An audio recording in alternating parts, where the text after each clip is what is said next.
We are live here to talk about the 2024 IndyCar season, including this weekend with the season opener at St. Petersburg, along with the rest of the 2024 season, and along with some silly season, who went where, what's going on. So join us in this live presented by the Carl Auto Group. If you are in need of a vehicle, be sure to check Carl Auto Group out. They will not let you down. I am Caleb here with Connor and Josh, and we are going to get into this live stream. We're going to start out with St. Petersburg happening this intro? Can I hit the intro? Oh, yeah, go for it. Let's go. See,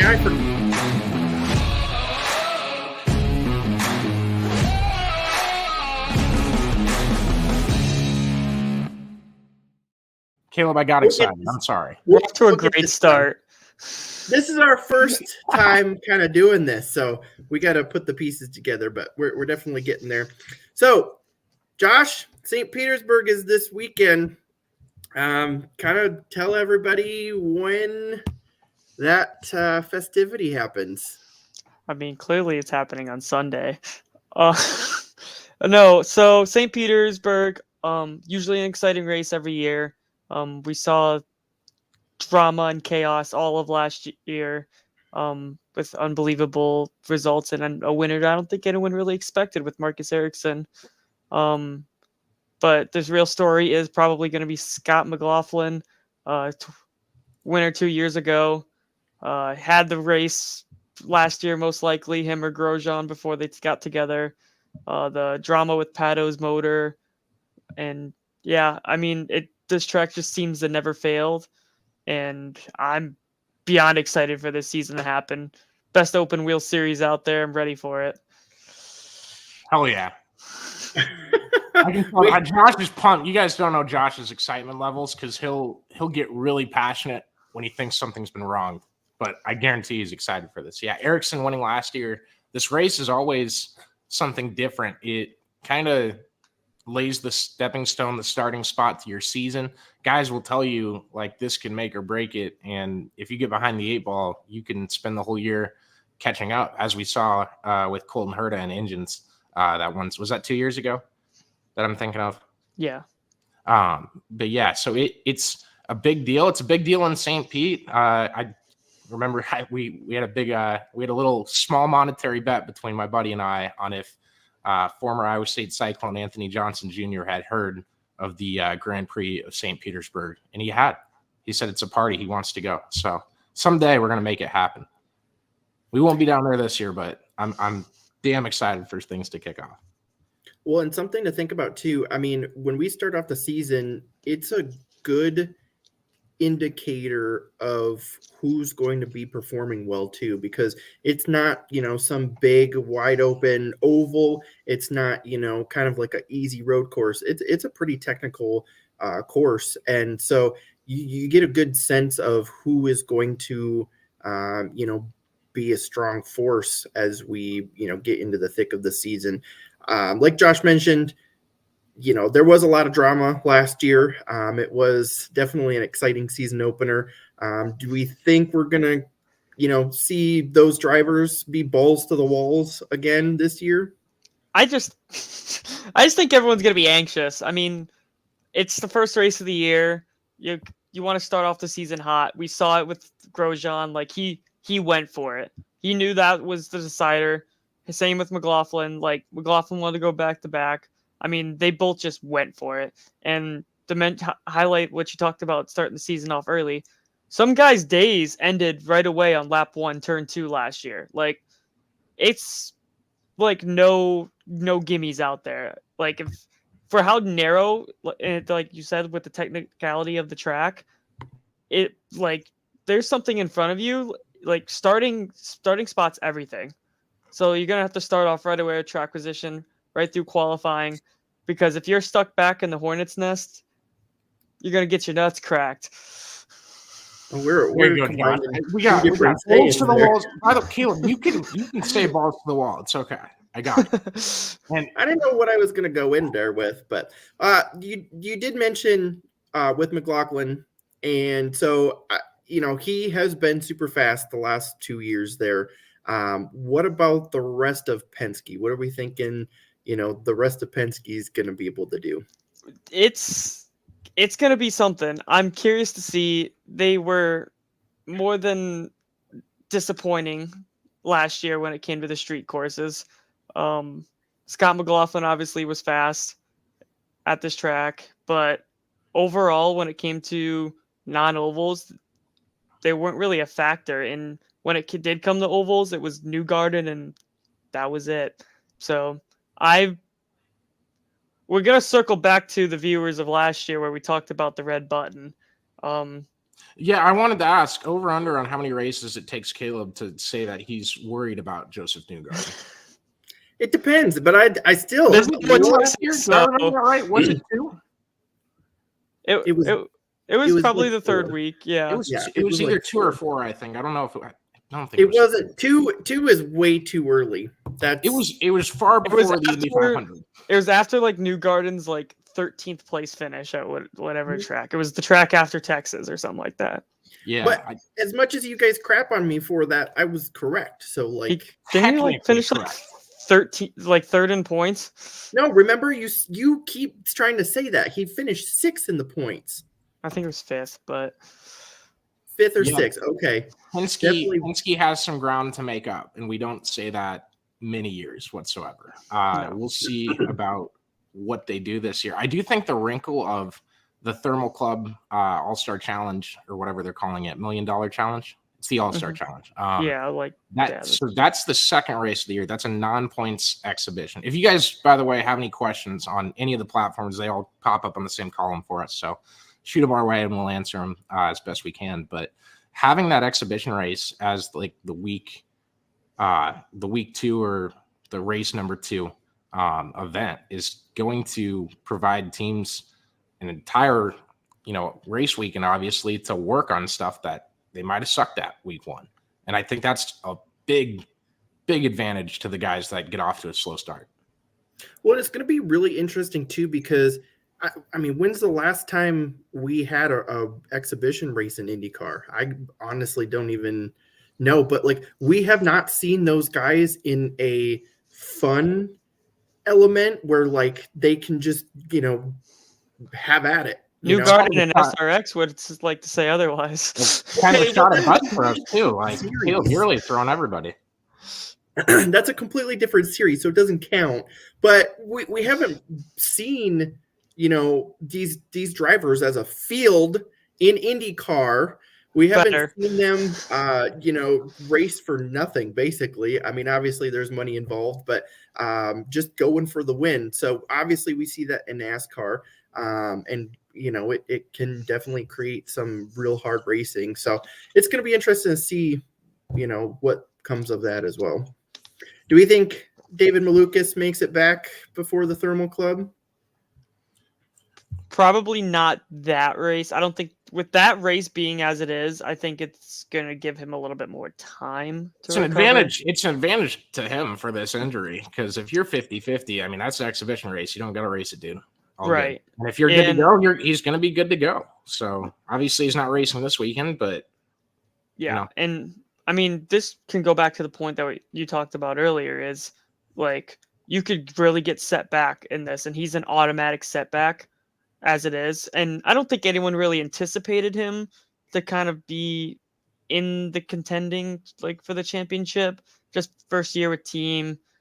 He showed a lot of promise. I think he'll come around with McLaren, but I just don't see him even kind of being in contention to begin with, nonetheless already missing a race.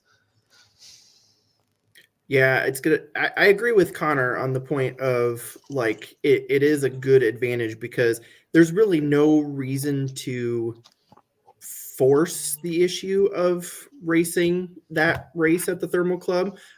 So, unless you're really ready to go, I'm sure, in most cases, the doctor's not going to be upset with an extra 2 weeks of, not using your hand. So, yeah, it's going to be interesting to see what happens on that. And of course, when he comes back, because I mean, he has definitely shown some promise, and so it'll be interesting to see what he can do once he comes back. So I think the next thing then is kind of talk about the rest of the schedule. One of the big notes. I was hoping we didn't have to do this. I had a funeral over the offseason. I didn't tell you guys. It was after one of the podcasts, and poured a cold one out for TMS. So Connor's upset. Texas Motor Speedway not on this year's schedule.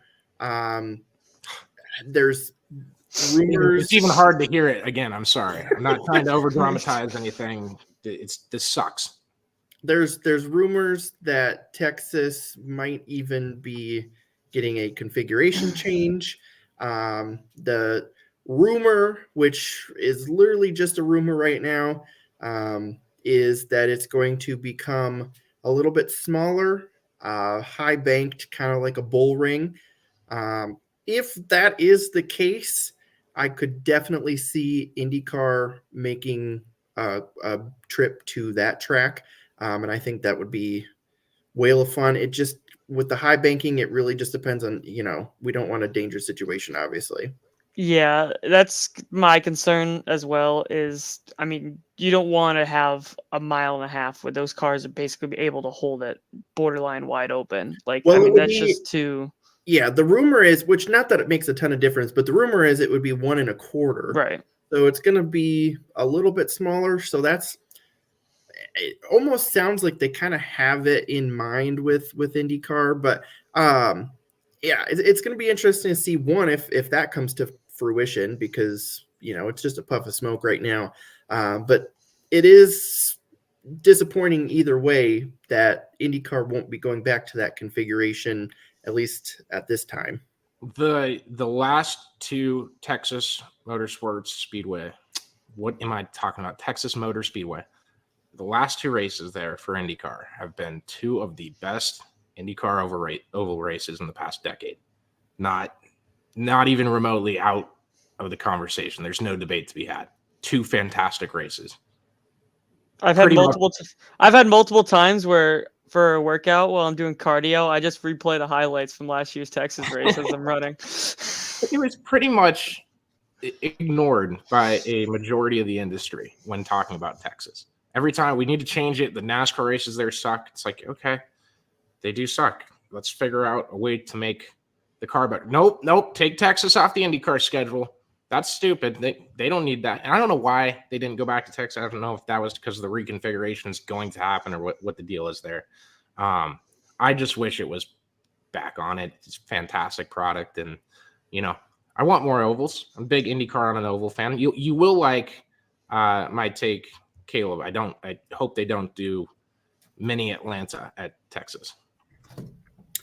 Yeah, we definitely don't need that. So I was definitely glad that wasn't the rumor, because like when Atlanta first happened, that was the rumor, was that NASCAR was looking at taking a track like Texas and turning it also into Atlanta. And you're lucky we still don't have the 550 package, because I would have been asking for it at every one and a halfer.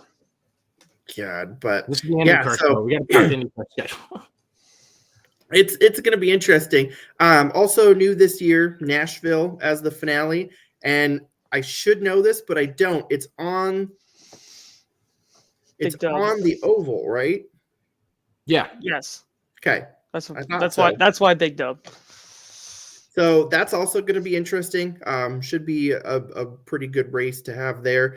And Nashville is really starting to embrace motorsports again. So I think that's a really cool thing to see. And especially just, we've got a lot of those drivers that are kind of now in all that, area and that style too. So, of course, we got Chad Vosnelik in here. Watching now. We love you, Chad. Why are we putting dumb questions on the rundown sheets?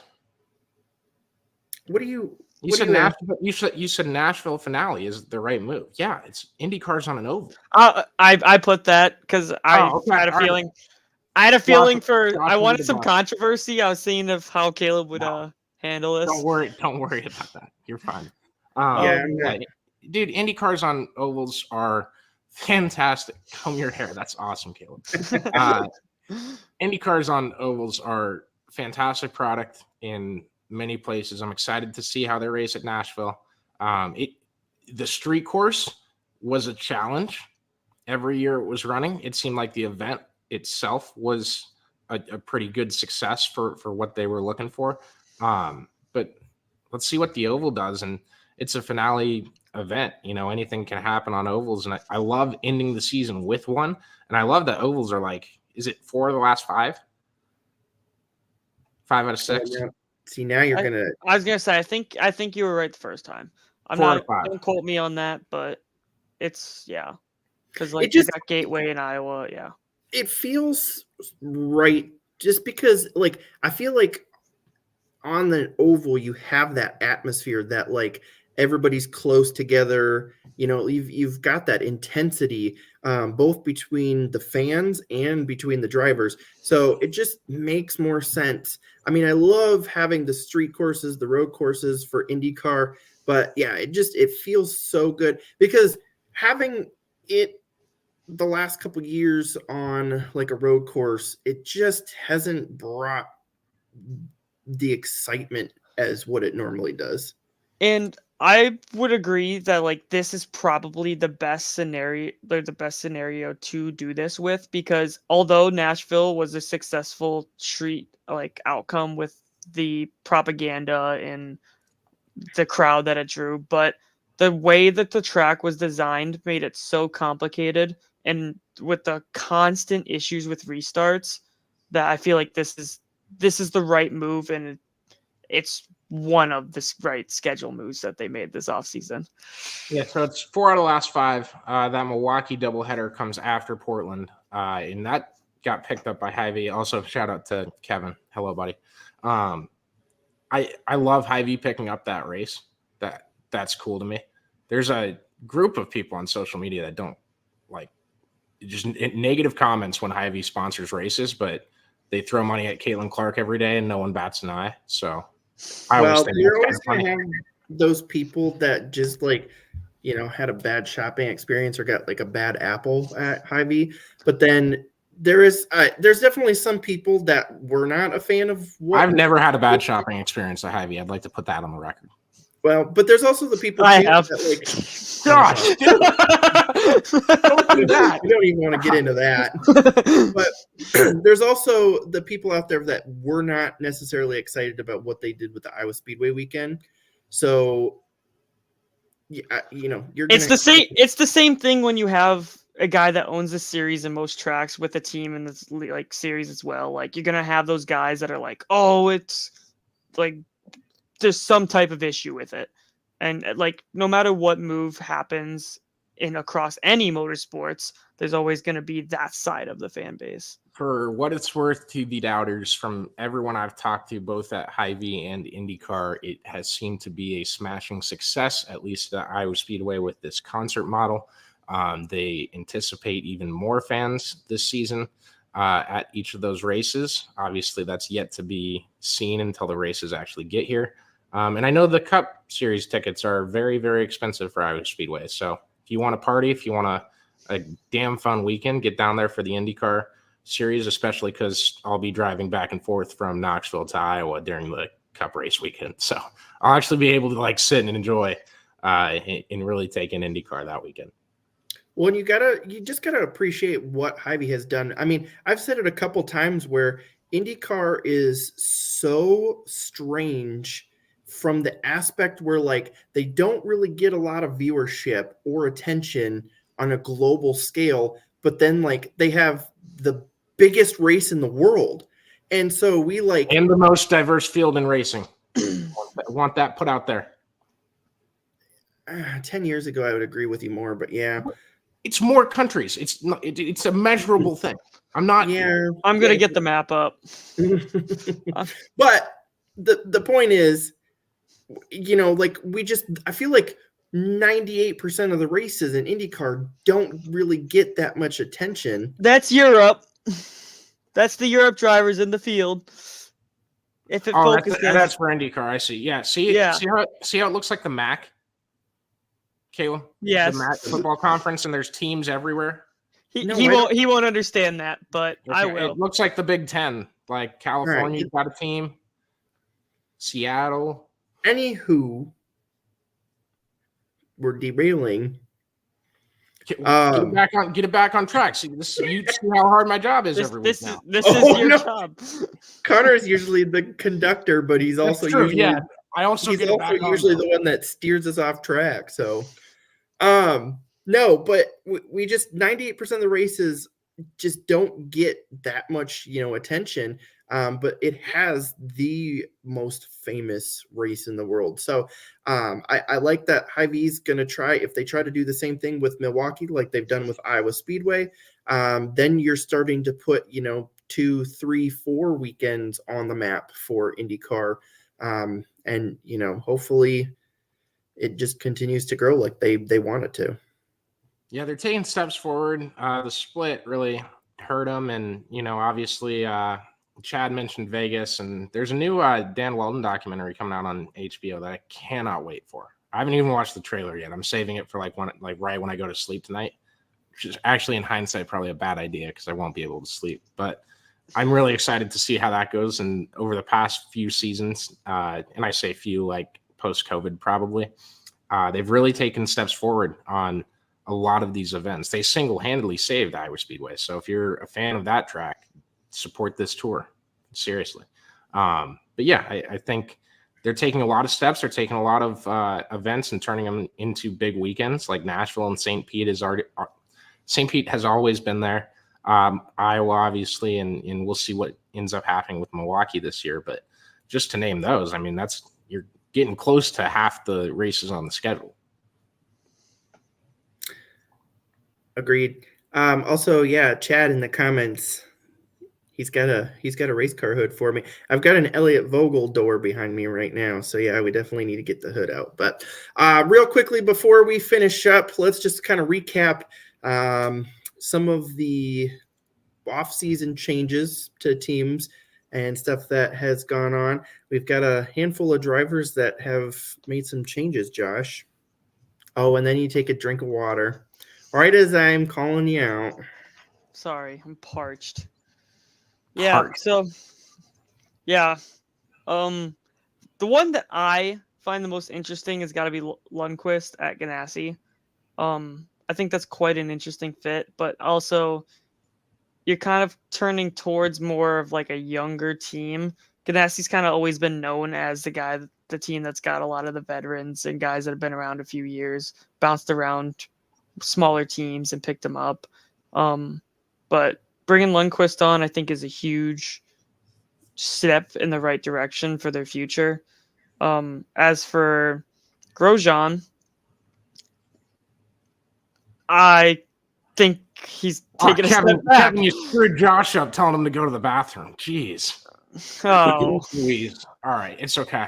Go ahead, Josh. Drunkos, I think that's a big step down from Andretti. I don't think it could be they've made ground up, and I agree. Andretti's been a world beater. I think it's closer than a major step down, but you're right for sure. Yeah, if people wanted to bash him for his previous situations, it's not going to go well here, I don't think. Well, and all it takes is for him to do one bad move in the world of Argentina is after him.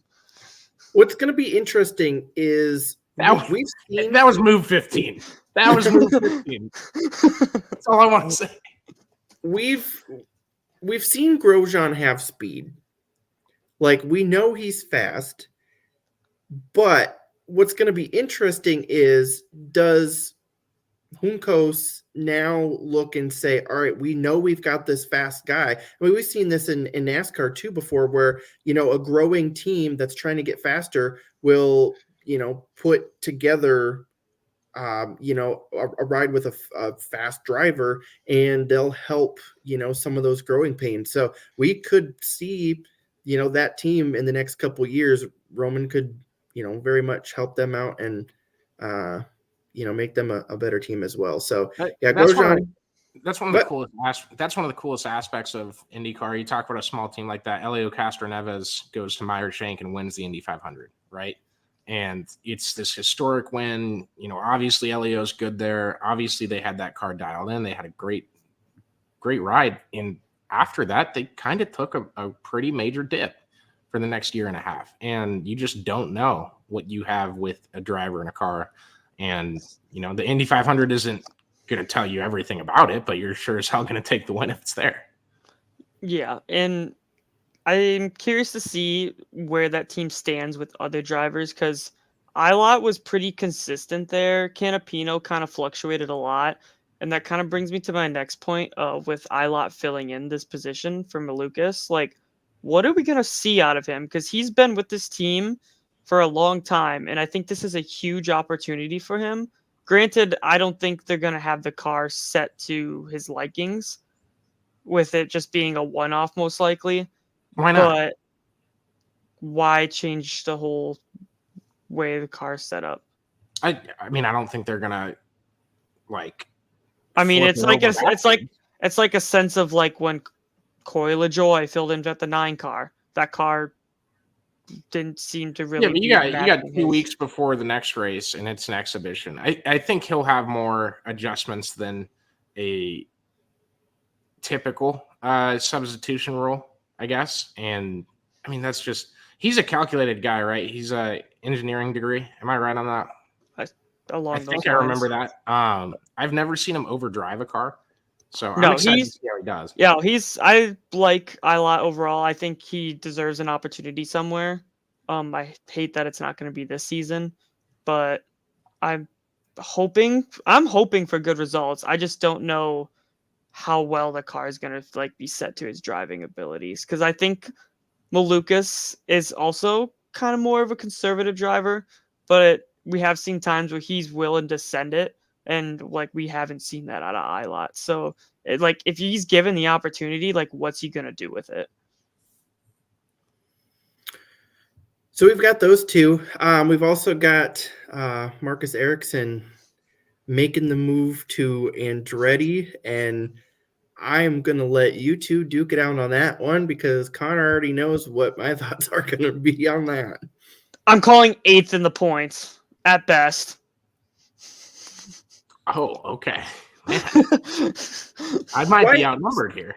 Can anybody explain that move to me? It's confusing, right? You're racing for Chip Ganassi. You come through and you win an Indy 500, and now you're at Andretti. He has a different sponsor this year, so I'm wondering if it was a whole sponsorship deal. But I thought that he had the chance to sign back and didn't. It could have been. It's difficult. There's obviously moving parts to everything. And this isn't a lateral move, I don't think. No, I don't think you call Ganassi to Andretti the same thing. I don't think we tier them like that anymore. I think Caleb, you don't have to shake your head so hard that it falls off your head. No, it's you're not even going one rung down the ladder. You're going 2. That's a bit overstated. I think the tier 1 is Ganassi, and I think, I don't know if we got to stop tiering. This is getting ugly. You can't tier an IndyCar. You just 2 can't. tiers down. Oh yes, you can. I don't know. It's definitely not a business move. I don't know if he was just tired of being behind Palou, and he thinks that he can just be the one at Andretti. But I think it's been clear that Herta is going to be that guy, and probably that guy forever until 2028 when he gets a chance. Shout out to those guys that denied him because they don't want to get their asses kicked. Appreciate it. I get to watch Colton Herta for another couple of extra seasons. I'm happy about it. I don't know. I think it's just kind of a personal / business decision on Ericsson's part of just not wanting to be that guy that finishes 5th in the points behind the guy who's winning the championship. 8th is better than 5th. I've always said that. I don't have anything to say about that. Yeah, I know. I can't counter that at all. No, Dale Jr. is better at paint schemes and driving in memories than Kyle Busch had in the 5. How's that? There you go. So yeah, we've got that, and then we've kind of already talked enough about Malukas. Kevin mentioned in the comments, so we have mentioned Malukas had an injury to his arm, hand, whatever. His wrist. His wrist, yeah, that's what I thought, right in between hand and arm. And so he will not be racing this weekend. He made the move to McLaren and Rosenquist. What's that? It's going to be fast. I frankly think they're going to leave between O'Ward and Malukas. They might leave Rossi in the dust. The Alexander Rossi career chart is crazy to me. It's a fever dream when I look at those stats. He started off so good, and then I mean, it just. But I think he's got a little bit of Ross Chastain syndrome in him, though, too, where like that's not nice to Alexander Rossi. I'm not allowing that. But am I wrong? Wait, if we're doing Ross Chastain, there's a guy who was at Andretti last year that we already talked about. I was thinking that. I was thinking Alexander freaking Rossi. But it's a bit. There's a couple moves there, but I thought both those moves were like either be the aggressor or get wrecked, and sometimes you have to do that. But but that's what he's not in an accident a month. I'll tell you that. But you guys know what I mean in the sense just of like, I mean, he was super fast, but yeah, he was like super aggressive, and I almost wonder if like he toned down some of the aggressiveness and some of that speed went away with it. Like we kind of saw that with Ross too, where he was so fast every week, and then when he had to kind of tone down his aggressiveness, he lost some of the speed too. But it is very interesting because Rosenquist then makes the move to Meyer Shank, and again, I don't know if I've ever seen so many like. Yeah, up and down. It's a crazy season. I hope there is small enough amount of moves that they can accurately cover it on the broadcast. It's they're gonna do the whole chart for it and everything. Like they'll just do the same segment. I need the Pepe Sylvia guy from Always Sunny in Philadelphia to get in on that and do a skit. There we go. Which I will say that Rosenquist's deal is a little bit different because he was known that he wasn't going to return, and it kind of seemed pretty obvious to him. So I think he definitely just kind of jumped on an opportunity that was presented to him. And who knows with Meyer Shank, maybe they can throw some more money in there now that they don't have an IMSA team. But I don't. Yeah, yes. That also blows my mind, but that's a whole other topic. So I think Rosenquist isn't a phenomenal driver. As I like him, I just don't think he's like in the same level as the other McLaren drivers he was with. So I think this was the right move by McLaren. I would agree. He's got some stuff to prove, that's for sure. If they throw some more money in there, though, it's a different story. Can he take advantage of that? Is it going to be enough to turn around their program? How much gains have they made over the offseason? There's so many questions, and you can kind of say that about every team, obviously. But you can also say that his career has this is kind of on par because he went from Ganassi, then he dropped to McLaren, then he dropped to Meyer Shank. He's kind of just on this downward trajectory. Yeah. I would say that's pretty above par. But in the way like you'd call it in golf, that figure of speech always ticked me off. So don't. You get what I'm saying. We also, I forgot to add this in our notes. We get Marcus Armstrong full time now. So I know that kid's got a lot of talent. So I'm very curious to see how he does. I'm excited for that. He's a little lightning bolt. We haven't talked about Christian Lundgaard the whole damn show. What the hell? What's there to talk about? He's going to be fast. He's one of my dark horses. You heard it here first, folks. Oh, shut up. This is that Rahal Letterman suck off that he has. If it's so obvious, then you haven't mentioned him for 35 minutes? No, but that was like you were like, oh, we gotta talk about him. Oh, what is it talk about? We're at the end of the He's gonna be rundown. fast. We're at the end of the rundown. When do you want me to bring it up? If not now, then when? It just you acted like you had a whole lot more to say than he's gonna be fast. It's simply he's gonna be fast. Anything else we got to talk about? Yeah, championship picks. Yeah, I was gonna say race picks, championship picks.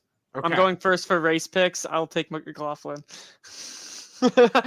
Are we doing? You can't make that face, Caleb, because you 500? asked me when we were on the phone last night, and I told you that's where I was going with. Well, for one, but I already knew who you were going to say. Asking was more of a formality, but I'll take the championship last then, since I took this race first.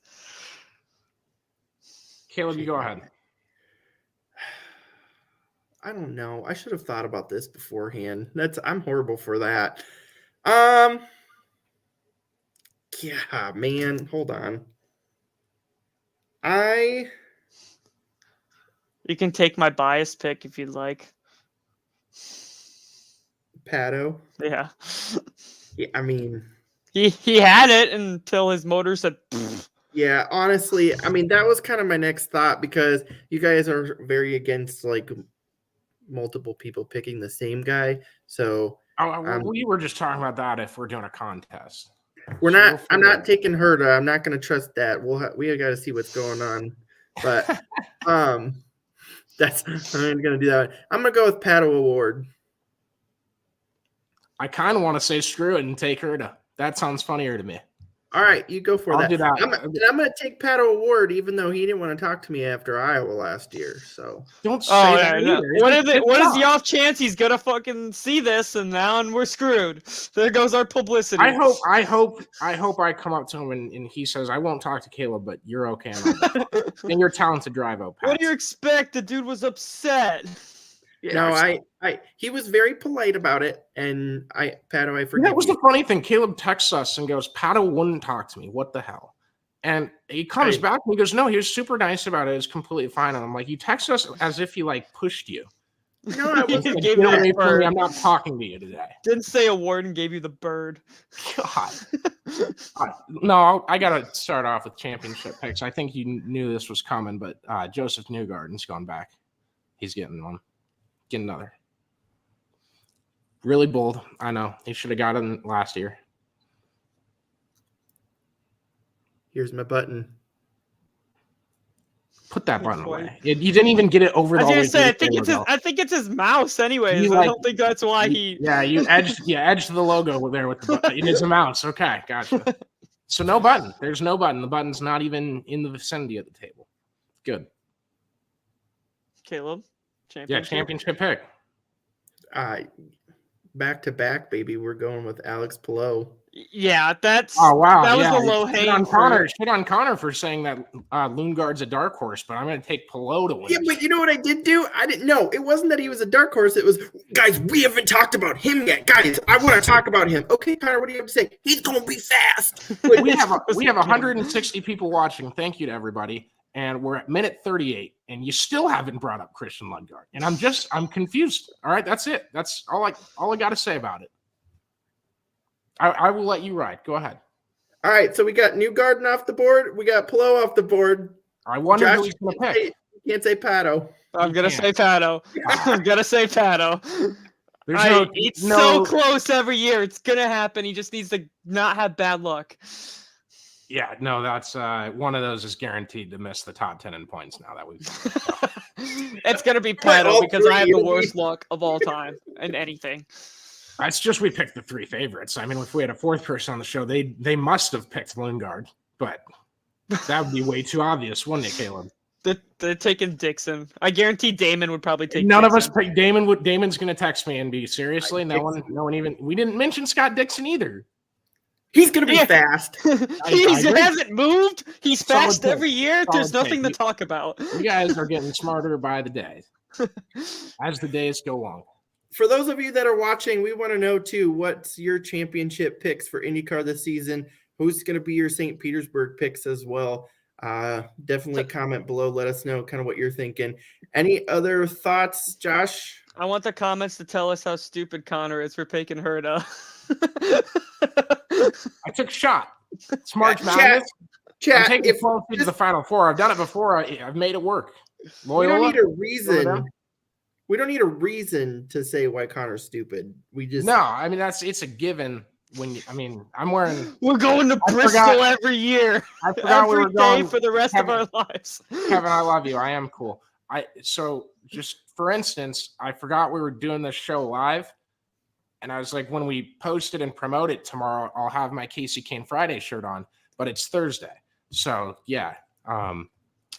I'm it's getting fine. there. I only told you twice that it was going to be live, so I could see. Well, I I knew it was going to be twice, and this was just sitting on the top of my folded laundry. So Yeah, he told me it was gonna be. He wanted to do it live yesterday, and we never got around to it. So I came in today. I was like, it won't be live, and then why did you say come in like you came into the office? You're in your bedroom. because we were on a call, like we came into a call ready to do it, Fair. complications, and then I was like, as soon as I heard we are live, I was like, what? So I found out as we started. I thought we'll do a better job of the pre-show meeting. Apparently that we need to have. All right. Thank you guys for tuning in. You guys good on everything? Yep. If you're watching, be sure to check us out on YouTube and TikTok. We just got Spread the TikTok. word. So Like we and can do subscribe and comment everywhere if you'd like. Yep. But please, helps us out. Thanks again to y'all for watching, and thank you to the Carl Auto Group for being the presenting sponsor of our show here. So we'll be with you all season, IndyCar, NASCAR. We got plenty of dirt racing coverage coming up through the summer months in Iowa as well, and cannot wait to get this thing started for 2024. Appreciate y'all for watching tonight. Thank you again.